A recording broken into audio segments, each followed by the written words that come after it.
سلامونه ستړي مشئ د دې مهال خبري ټولګه ته ښه راغلاست. نن پنځنۍ د لړم یا عقرب 19مه چې د نومبر له 10مې سره برابره ده او په سر کې هم د مهمو خبرونو سرټکي. د افغانستان په اړه د هیوادونو د هررخیزو کړنلارو اړوند د ازبکستان ټینګار. د ازبکستان دولت یو ځل بیا د افغانستان د واکپال دولت په وړاندې د هیوادونو د هررخیزو کړنلارو په درلودلو ټینګار کوي.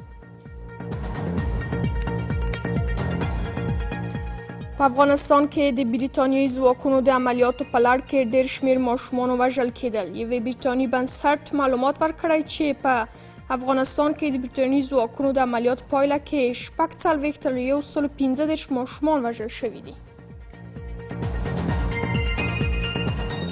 له افغان کډوالو سره د پاکستان د پولیسو ناوړه چلند. د بهرنیو چارو وزارت وایي د پاکستان پولیس د هیواد په یو شمېر ښارونو په تیره بیا په سند ایالات کې له افغان کډوالو سره بد چلند کوي.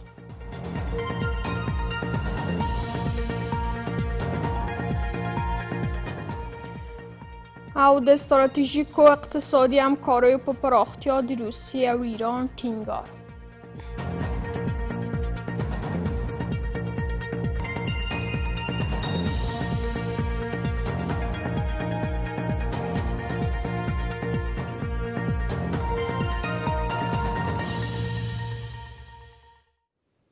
بشپړ خبرونه. د ازبکستان دولت یو ځل بیا د افغانستان د واکپال دولت په وړاندې د هیوادونو د هررخیزو کړنلارو په درلودلو ټینګار کوي. د ازبکستان د بهرنیو چارو وزیر د سمرقند په ښار کې د ترک ژبو هیوادونو سازمان په ناسته کې وایي تاشکند د افغانستان د سیاسي، اجتماعي او اقتصادي بیا رغونې لپاره د دې هیواد څخه د نړیوالې ټولنې د ملاتړ غوښتنه کوي.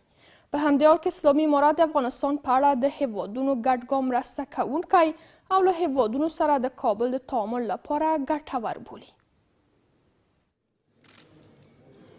د ازبکستان د بهرنیو چارو وزیر د دې هیواد په سمرقند ښار کې د ترک ژبو هیوادونو په ناسته کې د افغانستان د اوسني حکومت پر وړاندې د هررخیزې کړنلارې په ترلاسه نیولو ټینګار کوي. ولادمیر نروف همداشان نړیوال ټولنې هم غواړي ترڅو د افغانستان سیاسي، ټولنیز او اقتصادي حالت بیا رغونې لپاره له دې هیواد څخه ملاتړ وکړي. موږ ترک خلک د ګډو تاریخي، فرهنګي او معنوي پیوندونو له اړخه له افغانستان سره تړلي وو. ازبکستان د افغانستان سیاسي، ټولنیز او اقتصادي بیا رغونو کې مرستې لپاره د نړیوالې ټولنې له لورې په خپله پرېکنده دریځ ټینګار لري. موږ باید د افغانستان د موقت دولت پر وړاندې یوه هر اړخیزه کړنلاره جوړه کړو. مخکې له دې هم د ازبکستان ولسمشر د افغانستان په اړه د یوې نړیوالې مرستې ډلې د جوړېدو غوښتنه کړې وه. له دې سره هممهاله اسلامي امارت بیا وایي چې د افغانستان په اړه د هیوادونو ګډ اقدامونه مرسته کوونکي دي او همداشان له نړۍ سره به د کابل ښکیلتیا لپاره هم ګټوره ونډه ولري. بدون شک اقدامات مثبت در هر جایی که صورت میگیره، تحرکاتی که خوب باشه انجام میشه، طبیعی است که بر تمام جناح‌ها اثراتش مثبت می باشه و نتیجه خیز خواهد بود. له دې سره هممهاله یو شمېر کارپوهان د ګاونډیو هیوادونو له مرستې پرته د افغانستان د سقالې حل ناشونی بولي او د افغانستان په اړه د نړیوالې مرستې ډلې د جوړېدو وړاندیز هم د افغانستان په ګټه یادوي. بدون مساعدت، بدون نشست، بدون همکاری و حتی بدون مداخله مثبت کشورهای همسایه، کشورهای منطقه، حالت و بحرانات و مشکلات افغانستان حل ناشدنی است. نه تنها مشکلات سیاسی بلکه مشکلات اقتصادی و اجتماعی.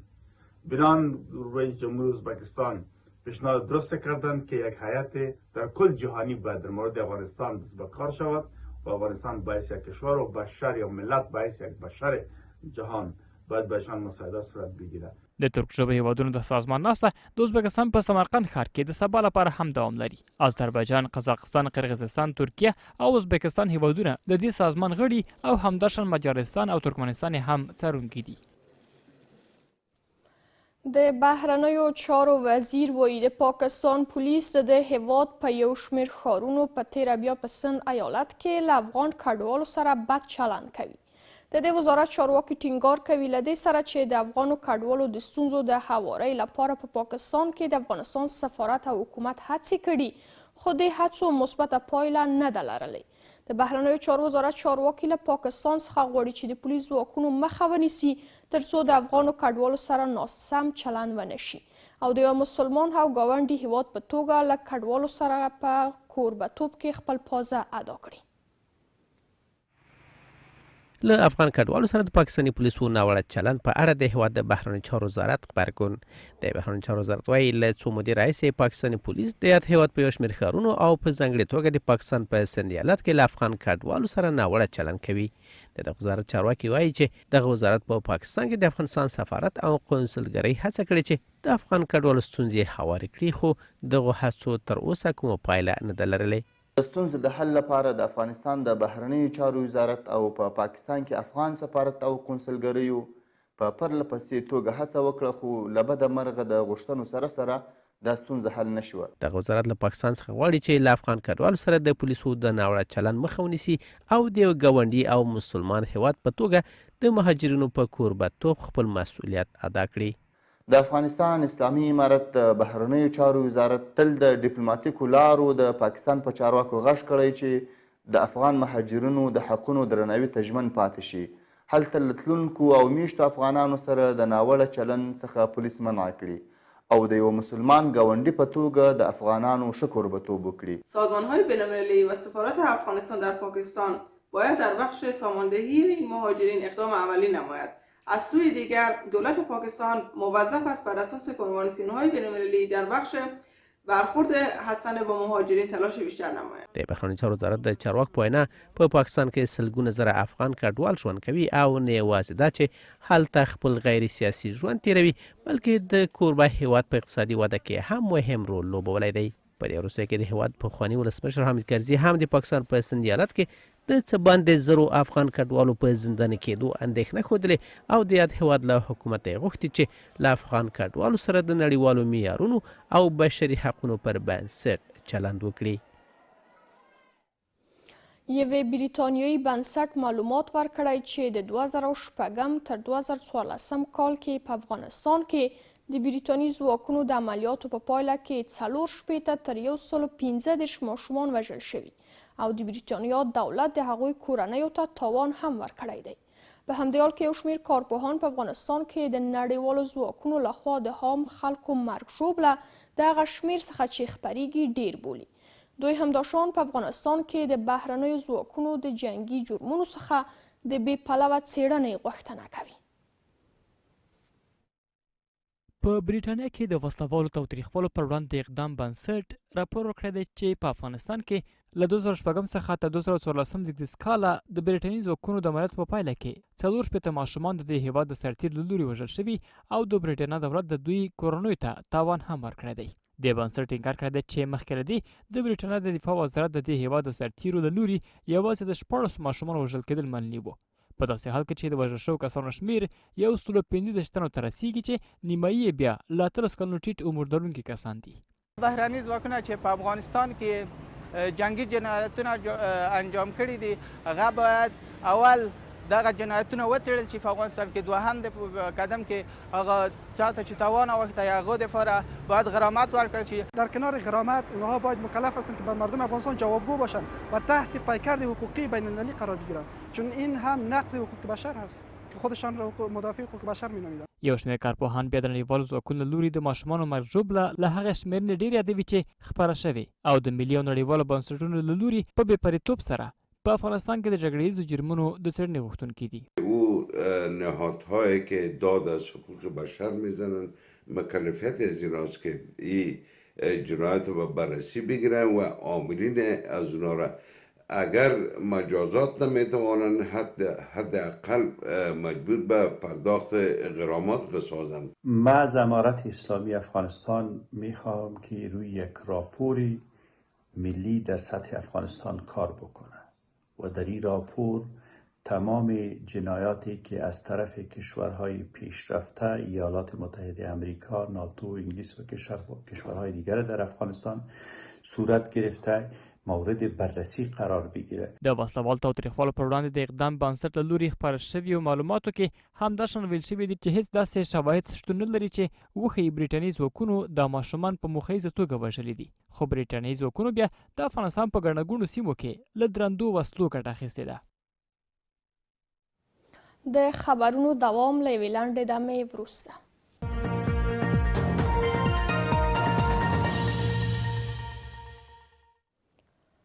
بیا هم ښه راغلاست. اسلامي امارت په هیواد کې د خصوصي صنعتي پارکونو د پراختیا په هڅه دی. د صنعت او سوداګرۍ وزارت واکپال وایي د افغانستان پراختیا د کورنیو تولیداتو پرته شونې نه ده. له دې کبله د دولتي صنعتي پارکونو سربیره د خصوصي صنعتي پارکونو فعالیت د کورنیو تولیداتو په وده کې مرسته کوي. ښاغلی عزیزي همداشان وایي کابل ته د افغانیو نویو پیسو په رسیدو سره د صنعتګرو او تولید کوونکو ستونزه به هم هواره شي. د صنعت او سوداګرۍ وزارت واکپال د هیواد د کورنیو تولیداتو پر ودې ټینګار کوي. نورالدین عزیزي چې د کابل د سبز په صنعتي پارکونو کې د صنعتکارانو د ستونزو د څیړلو په موخه تللی وایي چې د کورنیو تولیداتو له پراختیا او پیاوړتیا پرته د افغانستان پرمختګ ناشونی دی. ښاغلی عزیزي د خصوصي صنعتي پارکونو د فعالیتونو پر پراخولو او د هغوی د ستونزو پر هواري ټینګار کوي. اما حد توان امکاناتی که ما داریم ان شاء الله نهادهای بین المللی فعالیت شروع کردیم خیلی جدی. خود وزارت صنعت و تجارت هم الحمدلله اقدامات خوبی پیش رو دارن. ان شاء الله ما کوشش میکنیم تا حد توان خود ان شاء الله امرایشون حمایت کنیم، چون یک مسئله مهم میره که ما یادآور میشیم افغانستان بدون صنعت هیچ وقت آباد نمیشه. یو شمېر صنعتکاران د خپلو فعالیتونو د پراخولو په برخه کې د حکومت لخوا د دوی د ستونزو څیړل مهم ګڼي. سرمایه گذاری که فعلا این پارک صنعتی برای بیشتر از 2000 کارخانه زیر بناش در نظر گرفته شده و فعلا در حدود 500 کارخانه زمین برش توزیع شده و از 500 کارخانه 120 کارخانه عملا کار ساخت‌ساز و تولید شروع کرده که در حدود بیشتر از 3000 نفر شامل کار است و سرمایه گذاری که صورت گرفته کمترین کارخانه در حد 2 تا 3 میلیون دلار سرمایه گذاری کرده. واقعا و روحیه ورکوي صنعتکارانو ته زمونږ د صنعتکارانو د درد او هغه مشکلات چې دي موجود دي په وطن کې او خصوصا د خصوصي سکتور په وړاندې دغه څخه د مقاماتو خبرېدل د نږدې نه دا ډېر مؤثر رول لري. په ورته وخت کې د سوداګرۍ او صنایعو وزارت واکپال وایي چې کابل ته د نوو افغانیو په راتګ سره به د پانګوالو ستونزې هم هوارې شي. مشکلاتی که هموطنای ما دارند خصوصا در عرصه بانکنوت های مندرس یا دیگه غیر معیاری یا توته و پرچه‌ای که هستند الحمدلله و مسائل مکمل حل میشه به امید خداوند و میتونه که در اقتصاد کشور ما، در پیشرفت کشور ما، در مشکلات تجاری که خصوصا زیادتر در هرات مشکل داشتن ان شاء الله و دیگر جایی که مشکل داشتن یک تفاوتی که در بین وجود داشت ان شاء الله مسائل مکمل حل کنه. په همدې حال کې د باختر اژانس د مرکزي بانک د سرچینو په حواله لیکلي چې 2 میلیارده افغانۍ نوې چاپ شوې پیسې کابل ته رارسېدلې دي.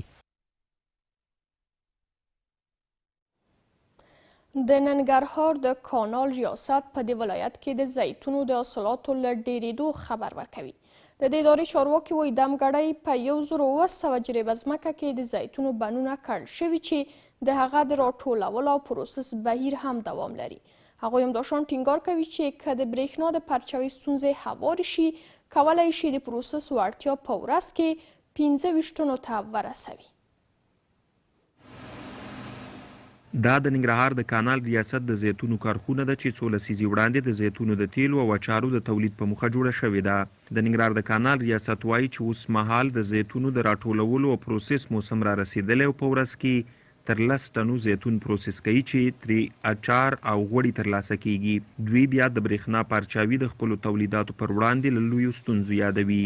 موږ د ورځې په اوسط ډول 8 ټنه 9 ټنه او 10 فوټه پروسس کوو. نو ځینې مشکلات زموږ شته خصوصا د برق د مشکلاتو له امله پارچاوي د برق موجوده وي او زموږ پروسه وخت ضایع کوي.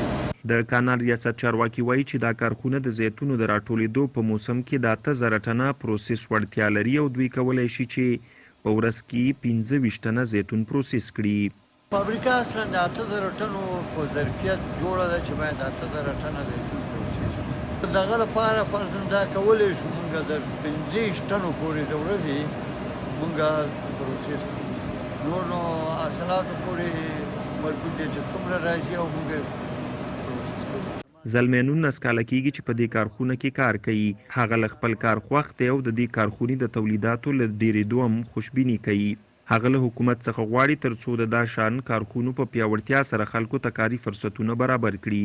ما 19 کاله کېږي چې دلته کار کوم او بس کار روان دی، پروسس روان دی. کال په کال موږ ته زیتون راځي. پخوا نه اوس کارونه ډېر ښه شوي دي، پروسس ښه ټیټ روان دی، هم اچار او هم د غوړو. دغه پروسه روانه ده، هغه ډېر په ناچیزه امکانات، ځکه موږ سره دومره امکانات نه هم شو، خو بیا هم الحمدلله په دغه فني فرصونه چې دا کار کوي تاسو خپل عملاً ولیده، نو پروسین الحمدلله راضي په دې شرایطو کې. د ننګرهار د زیتونو تیل او اچار د هیواد په کچه ښه کیفیت لري چې د ننګرهار سربیره په نورو ولایتونو کې هم کارول کیږي. دا و د دې مهال خبري ټولګه او په پای کې هم د سبا حوالات واورئ. په الله مو سپارم، ښه شپه ولرئ.